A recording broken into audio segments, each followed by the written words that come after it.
नमाज में आने वाले वसवसे। कपड़ों के बारे में वसवसा। कपड़ों का जो वसवसा है कि कपड़े पर कुछ चीजों के छींटे उड़े या खून लग गया, तो अगर कम लगा हो, यानी अगर जैसे हाथ की आस्तीन पर लगा हो, तो अगर एक चौथाई हिस्से तक लगा हो तो कपड़ा नापाक हो जाएगा, और अगर उससे कम हो तो पानी से हाथ फेरने से कपड़ा पाक हो जाएगा। नोट, एक चौथाई मतलब छोटा हिस्सा। जैसे छींटा घुटनों के नीचे के हिस्से पे लगा हो तो घुटनों के भाग का जो हिस्सा है, यानी घुटनों से नीचे गट्टों तक के 4 हिस्से करने हैं, उसमें से चौथाई हिस्से पर नापाकी लगी हो तो कपड़ा नापाक होगा। कपड़ा बदलना जरूरी है, और नमाज भी उस कपड़े में पढ़ लो तो नमाज फिर से दोहरानी पड़ेगी। ये कंधे के नीचे लगा हो तो ऐसे 4 हिस्से करने हैं, और इस चौथाई हिस्से से कम नापाकी हो तो पानी से साफ करने से कपड़ा पाक हो जाएगा। नमाज में नियत का वसवसा। नियत का वसवसा यह है कि जैसे ही नमाज शुरू करेंगे तो शैतान वसवसा डालेगा कि तुमने तो नियत ही नहीं की, और आदमी फिर से नियत करता है। नियत के वसवसे में एक और बड़ा खतरनाक वसवसा यह होता है कि शैतान दिल में यह वसवसे डालता है कि तू तो रियाकारी, दिखावे के लिए नमाज पढ़ता है। और ऐसा भी होता है कि लोग नमाज पढ़ना शुरू कर देते हैं और बीच में वसवसा आता है कि मैंने तो नियत ही नहीं की थी, और फिर नमाज तोड़ देते हैं। याद रखें कि एक दफा हाथ बांधकर जब नमाज शुरू कर दी तो फिर आने दे वासवासे जो भी आते हैं, लेकिन नमाज जारी रखें और शैतान को जवाब दें कि निकल यहां से, ये मेरा और अल्लाह का मामला है, तेरा मशवरा लेकर हम फंसना नहीं चाहते। अल्लाह के नबी रसूलुल्लाह सल्लल्लाहु अलैहि वसल्लम ने कहा कि शैतान जो किसी को वासवासे डाले कि तेरा वजू टूट गया है, तो उसे जवाब दे कि तूने झूठ कहा, यानी शैतान को जवाब देने का कहा जा रहा है। यह बात मन में वसवसे को कम करने के लिए कहे ना कि जोर से। रकात और कहरात में भूलना। कई दफा नमाज में हम ये भूल जाते हैं कि मैंने कौन सी सूरत या कितनी रकते पढ़ी दिहली है। अल्लाह के नबी रसूलुल्लाह सल्लल्लाहु अलैहि वसल्लम ने फरमाया कि ये एक खिंजाब नामी शैतान है जो नमाज में रकात, कहरात या किसी सूरत को भुलवा देता है और वसवसा डालता है कि सजदा ऐसा कर ले।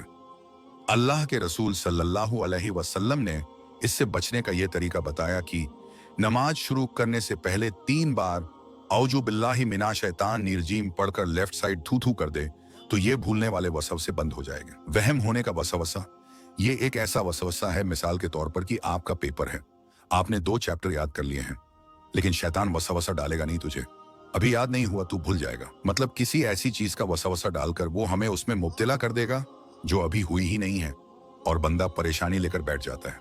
और इसमें मुब्तला बंदा बहुत ही डिप्रेस लाइफ गुजार रहा होता है। जैसे कि मैंने बच्चे को पढ़ाया लिखाया है तो ये शादी करके मुझे छोड़ देगा, और कुछ लोगों में ये होता है कि अब मैं यहाँ हूं और घर पे मेरी बीवी मुझे धोखा दे रही है, मतलब अभी हुआ कुछ नहीं है, लेकिन ये पहले से ही अपने बारे में सोचता रहता है कि पढ़ तो लिए, अब पता नहीं कबूल होगी या नहीं। तो मेरे दोस्तों, वसफ से आते हैं या नहीं, नमाज किसी सूरत भी ना छोड़े। कुछ लोग ये सोचते हैं कि हमें अब नमाज नहीं पढ़नी चाहिए क्योंकि हमें बहुत वसफ से आते हैं और हमारी नमाजें खराब होती है, और जब नमाजें खराब हो रही है तो वो कबूल कैसे होंगी, तो फिर क्या फायदा पढ़ने का। याद रखें, नमाज जैसी भी है उसे जरूर पढ़े, कम से कम नमाज ना पढ़ने का गुनाह तो नहीं होगा।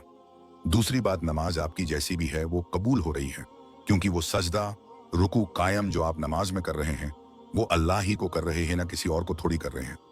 तो आपकी नीयत तो पहले से ही खालिस है कि सिर्फ अल्लाह की रजा के लिए, अल्लाह के आगे झुकने के लिए नमाज पढ़नी है। और हुजूर रसूल अल्लाह सल्लल्लाहु अलैहि वसल्लम का फरमान है, आमाल का दारोमदार नियत पर है, मतलब आपकी नमाज कबूल है। तीसरी बात यह है कि हमें कैसे पता लगेगा कि हमारी नमाज कबूल हो रही है या नहीं, तो इसका जवाब यही है कि अगर आपको एक अमल बार बार करने की तौफीक मिल रही है, यानी आपको एक नमाज के बाद दूसरी नमाज पढ़ने की तौफीक मिल रही है, तो ये उसका गुमान है कि आपकी पिछली नमाज काबूल कर ली गई है। दोस्तों, नमाज में आने वाले वसवसों के इलाज पर कई बड़ी बड़ी किताबें लिखी जा सकती हैं, मगर मैं यहाँ आपको 3 हदीस का माफूम समझा देता हूँ जिससे आपकी नमाज सुकून से अदा हो जाएगी। पहला, औरतें पर्दा करें, लिबास के साथ साथ अपने अपने दिल में भी हया पैदा करें।